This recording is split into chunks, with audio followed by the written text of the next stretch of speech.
Thank you very much. I feel like this is my second home. Most of you know.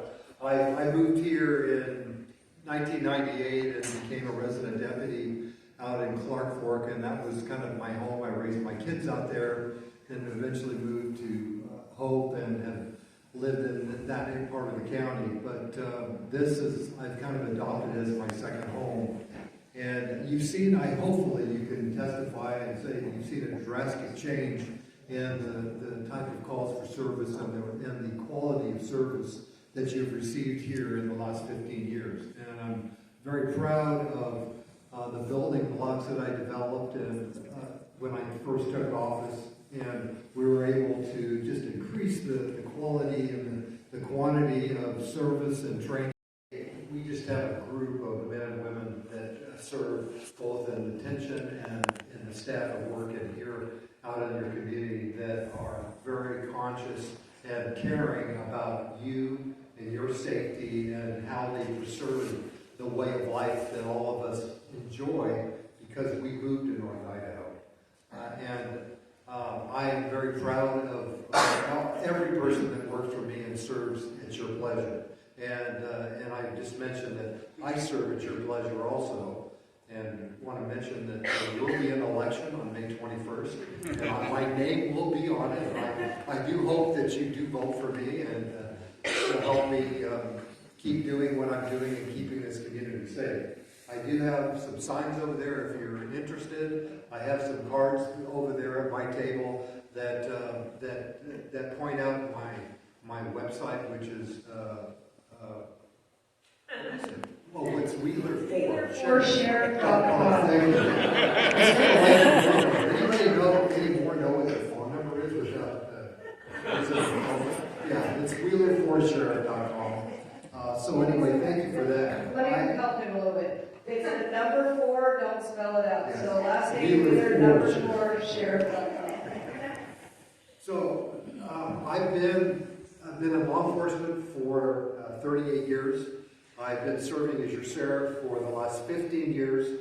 The last 26 years, I've been, 25 and a half, I moved here in 98. I've been serving and been involved in serving this whole community, Sandpoint, and the county as a law enforcement officer. I have been married to my wonderful wife, Diane. She's put up with me for 44 years, and that in itself is a miracle. I have 4 grown children, and I have 8 grandchildren, and I'm pretty proud. One of my sons is serving as a police officer, so I'm really proud of that. I know you may have lots of questions. I know I've had a question here. They said, thanks for your service, and so what are your plans for Blanchard? And I know Senator Hart mentioned this, and before I do that, I was going to do this when I began. Chief Carpenter, are you there? Yeah, there you are. Yeah. I love firefighters. We all love firefighters, right? Because they can do no wrong. I mean, they show up, and all the kids and the dogs and everyone loves them. So, who here can tell me why God created police officers? Oh, yeah. So firefighters could have heroes. That's right. That is right. Chief, thank you for your service. And we serve at your pleasure, so you have someone to look at. So, don't worry, she's not in his voting district. It's also not enough police officers to clear the scene so the fire can come in. That's right, yes. Yeah. They're always saying, when the cops come in here, when the cops come here, they want to go in, but it's just not safe. So anyway, all right, I'm sorry. I appreciate your work, and you're so well respected, and thank you, Chief, for serving. So, Senator Hart mentioned something. He talked about communications, and I had a question here from our citizens. What are you doing for Blanchard? Anybody remember what happened in September of 2020? Yeah, was it 22? 20, it was 20. We had 6,050 acres on fire. We called it the Hunter Fire on both sides of the freeway. And we had to come and evacuate this fire. And most of you know, there was 450 homes that the Bonner County Sheriff's deputies had to go and knock on every door and tell them problem. And why was the problem? Because the electricity out, communications was out, and we had a real difficult time in communicating with those citizens. That has sparked an interest, and what Senator Hart said, we need to look about communications. I have been working on the last few months, and I have a work group that's meeting next Tuesday. Some of those, part of the Aries, which is a shortwave group that are here, they're being part of it. And I have met with, made a presentation to the chiefs of the fire chiefs 2 weeks ago. And I want to, and I've started to, creating a communications network throughout the county. And hopefully we're going to also expound that into surrounding counties and hopefully in the states. But my goal is to set up points, and hopefully they're going to be, the initial points will be all the fire stations, the community halls, and we're going to set up a communications system countywide that will not be dependent on electricity, that will not be dependent on the cell phone signals to work.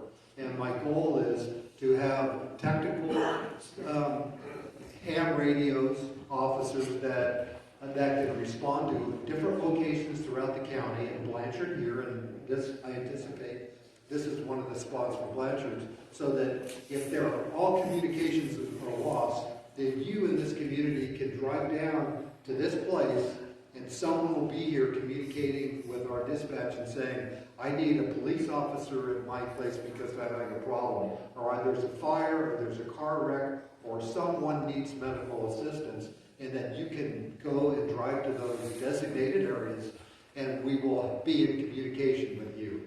We're putting a ham and a GMRS repeater at our station at 911. Some of you have heard about the Neighborhood Watch program, and I encourage you to reach out to my office and be part of that, because we have 96 groups throughout the county. We have 117 captains.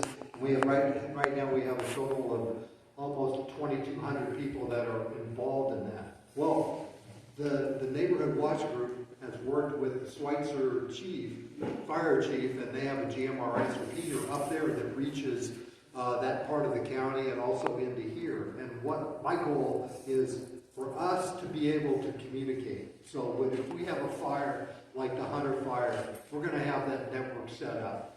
And we're going to work together as a community, work hand in hand, so that the sheriff's office, and you probably all know that dispatches, the 911 dispatches to all emergency services. So we want to be able to be available to get help on the way when you deeply and when it's imperative you need it. So that's a system that will hopefully be up, and the chief said we don't know what the fire season is, and I go to a lot of meetings and we sit around, what do you think the fire season is going to be like? You know? And I said, well, I don't know, I'll tell you December. You know? We just have no idea what it's going to be like, but we need to be prepared. We need to be able to communicate with each other and give you opportunities and ways to communicate with us to get help on the way.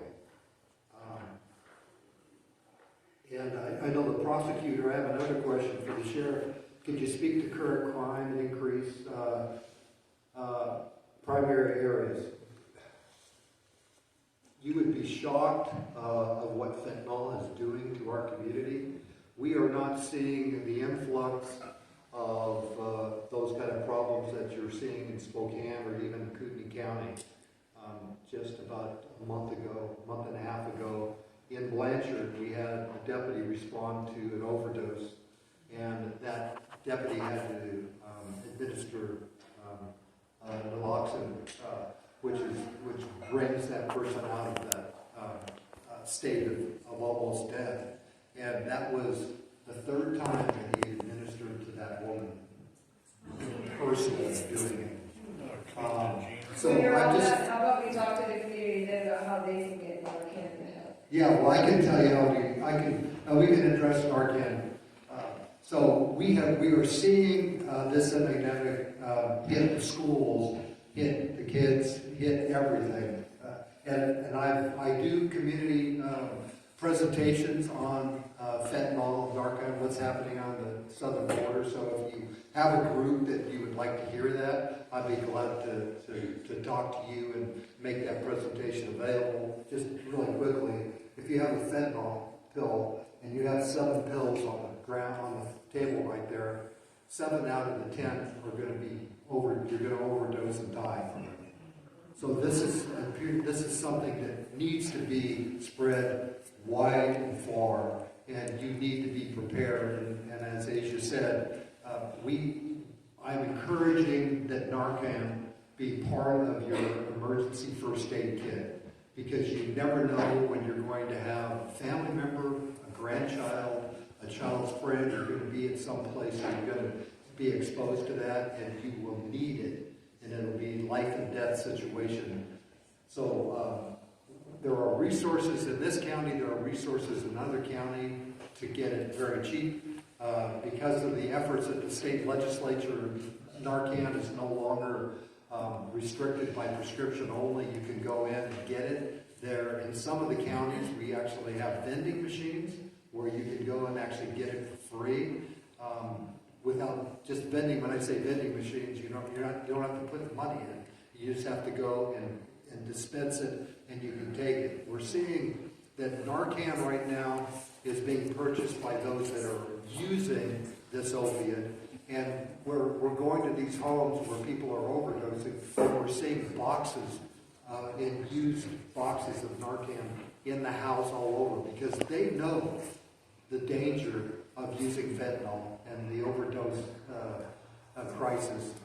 So it's something that we really need to deal with.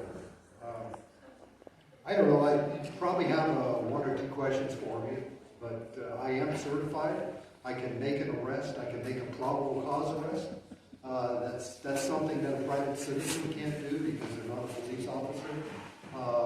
So it's important that you have somebody who's committed to keeping this county safe, somebody who's going to stand up for you when there is an unconstitutional mandate by the governor and they want to close down your business and force you to take the jab.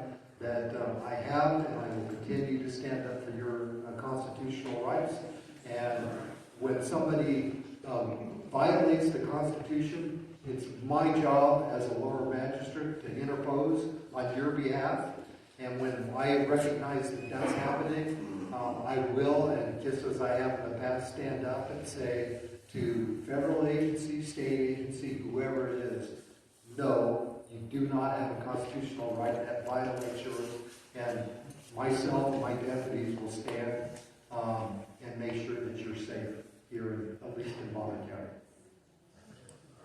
So you have some questions? Yeah, I got one. Well, Asia's the mic captain. It has been said by someone else running for sheriff that he will empty out all the offices and put everybody on the staff. Can you explain what that won't Empty out the office. Well, I'm not really sure what that is. We have designated responsibilities for everything. I mean, we have 7 detectives, and they're all working overtime to deal with the increase in current crimes. And I guess if you want to empty those out and put them in patrol, then you would have no one investigating crimes. One of the statistics we had two years ago, Bonner County was number 3 in felony filings for sex abuses. Number 3, not per capita, but number 3. And so one of the things I did, when you say about emptying out the office, I asked the commissioners the last few years that we really need to add another detective spot because they are just working overtime investigating this.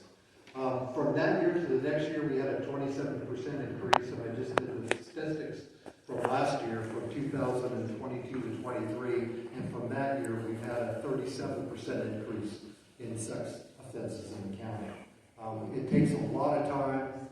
I think one of the reasons why we have such a high prosecution rate compared to other counties is because we have some darn good investigators, and they bring cases to the prosecutor, and he files those cases.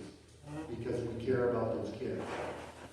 Another thing that you most probably know about, we've had 2 years ago, we had a 250% increase in fatal accidents in the county. We've all experienced this invasion from people around that are seeking Bonner County because they want a safe place to live.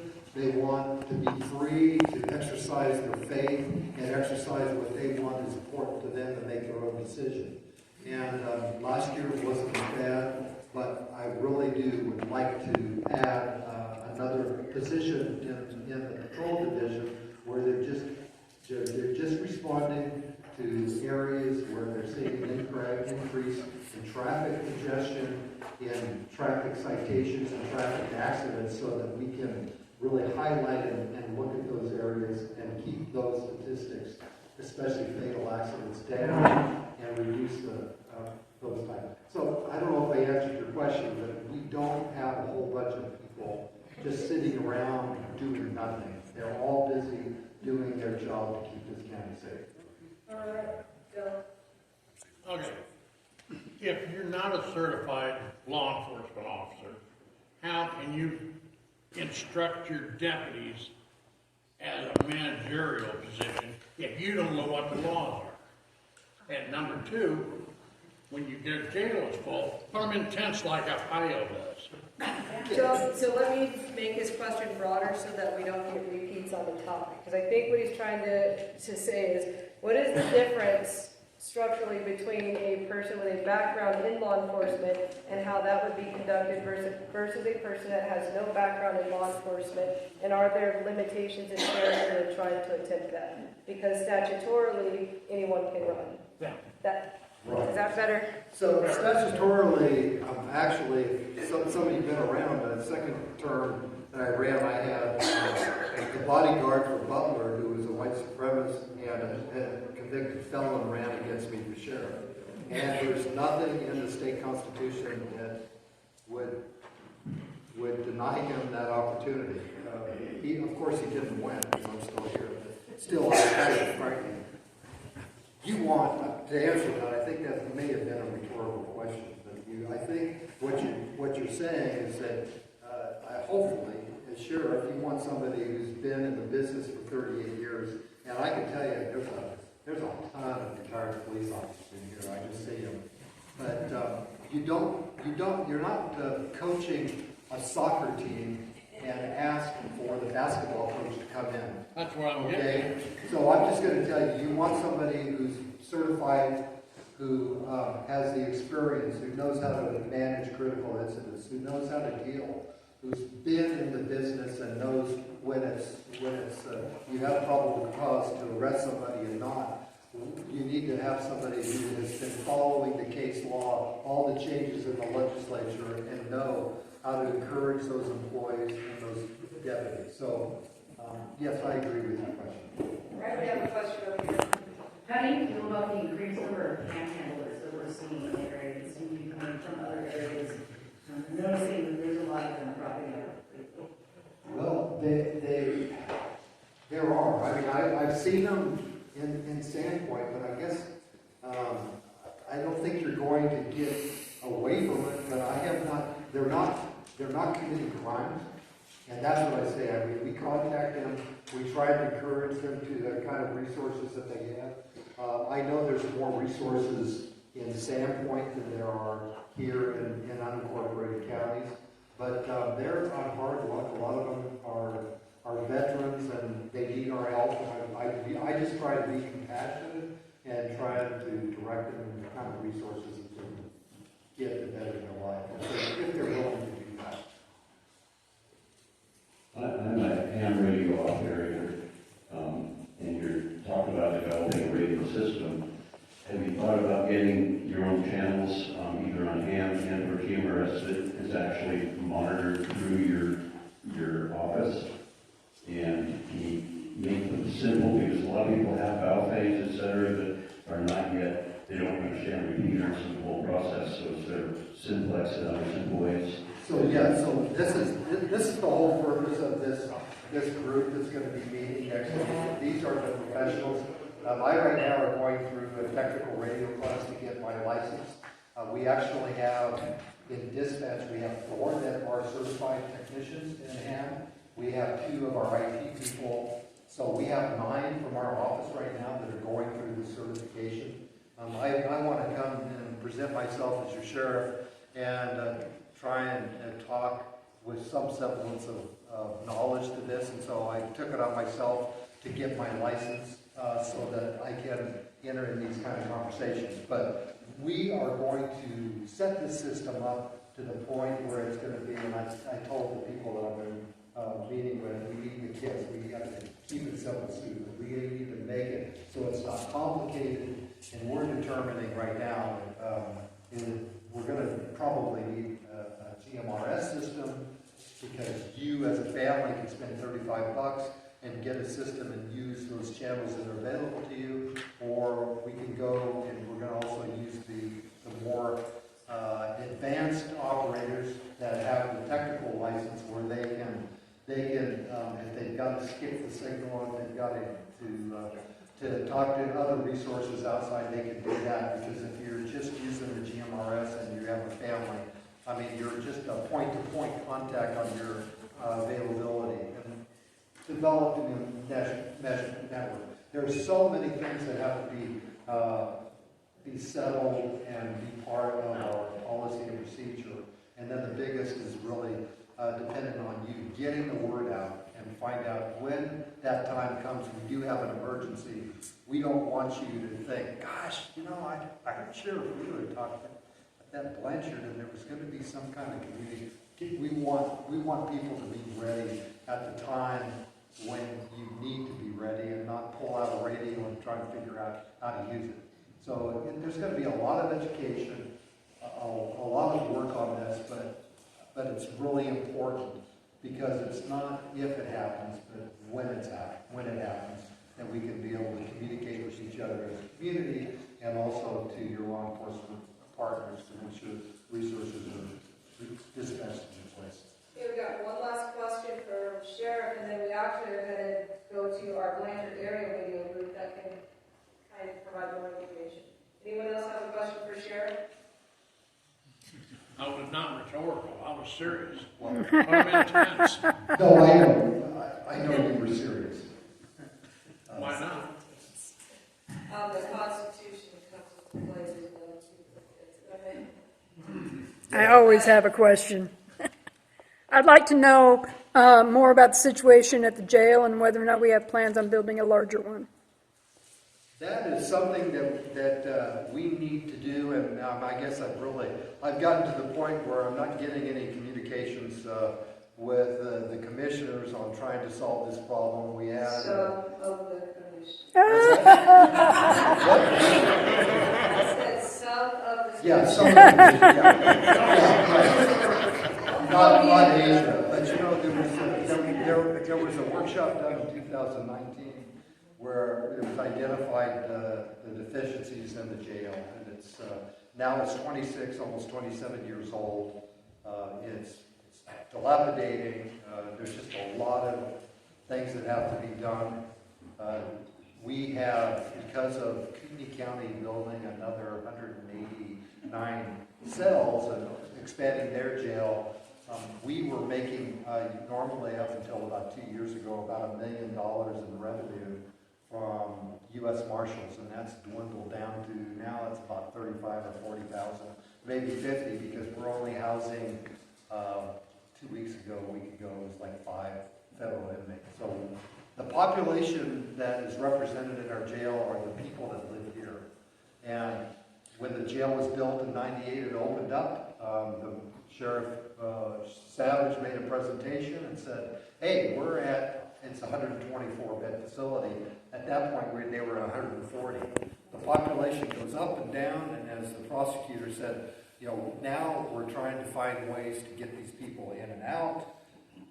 We're trying to deal with the increase in crime, and we need to plan ahead of the future. We need to look forward and decide what is best for the county. And I've pretty much made a decision that I really need to to do that groundwork myself with no help coming from other places and find out really what we need. And I think Commissioner Ken Donkey, we've talked about that. We need to do soil studies. We need to look. I think there's a lot of things that need to be done, and we need to plan it. When it's built, it's probably going to be built probably when I'm retired and we're fishing these great streams and lakes. But we need to start planning now and figure out how we're going to pay for it and what the cost. All right, well, thank you, Sheriff Wheeler, for being here.